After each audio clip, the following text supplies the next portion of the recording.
有时候真的会低估印度的魔幻程度，一颗小小的洋葱就因为涨价，差点没把印度搅得天翻地覆，甚至还有政党就因为没处理好这件事而下台的。好家伙呀，洋葱这么不起眼，还是有很多人都不吃的一个蔬菜，居然在印度高风高雨，这究竟是怎么一回事呢？今天秋哥就带大家来了解了解。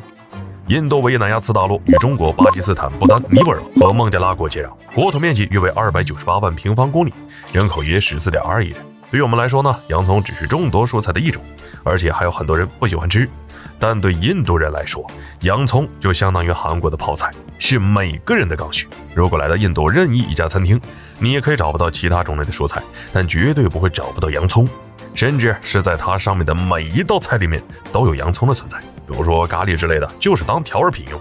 像我国北方人吃面一样，吃点大蒜调味啥的。可以说没有一个印度人能离开洋葱，甚至三哥自己都自嘲，要是没了洋葱，印度人就好像不会做饭了似的。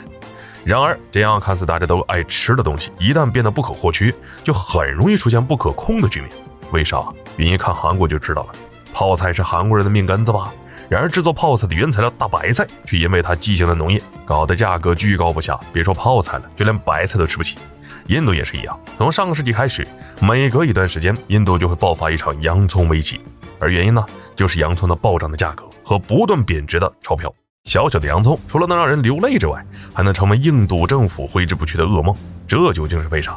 每次印度爆发洋葱危机，原因无非就是洋葱涨价了，民众手里的钞票买不起，而且它这个涨价呢，那是成百倍的往上涨。在2019年，2斤的洋葱价格在25卢比，换算成人民币呢也就2块5，甚至有的地方2斤洋葱只要不到1毛钱。然而仅过了1年，也就是到了2020年年初，2斤洋葱就上涨到了100甚至150卢比，折合人民币10块多。要知道，洋葱的印度可不是偶尔买来尝一尝鲜的，而是每天必吃的东西。根据印度自己统计的数据，每个家庭每个月至少会消耗5公斤洋葱。有人会问，这洋葱的价格会这么猛涨，是因为它很稀缺吗？事实正好相反，印度其实也不是很缺洋葱，每年产量达3000万吨，而每年消耗呢也才1500万吨而已，可以说绰绰有余。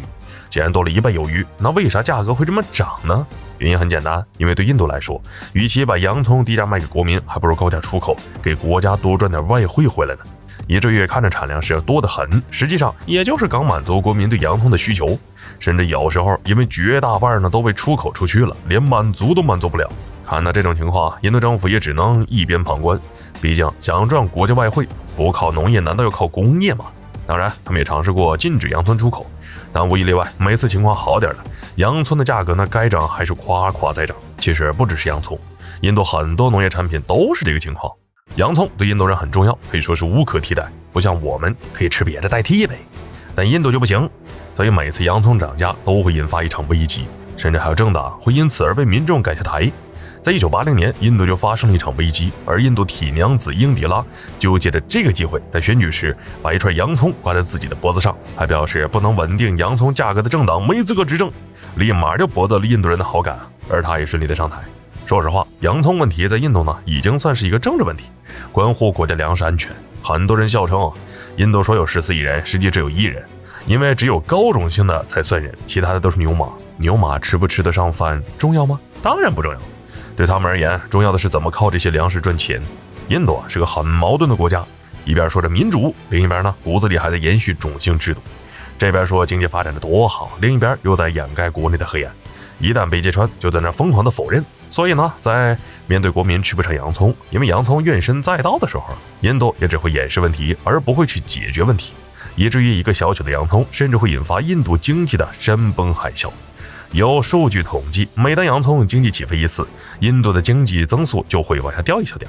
都说民以食为天，吃饭问题永远都是重中之重，一旦得不到解决，终究会反噬给国家和人民。印度这一个小小的洋葱，什么时候能安定下来，至今还是一个未知数。好了，本期视频到这儿就结束了，麻烦各位看官用你发财的小手给俺来个点赞关注呗，咱们下期再见。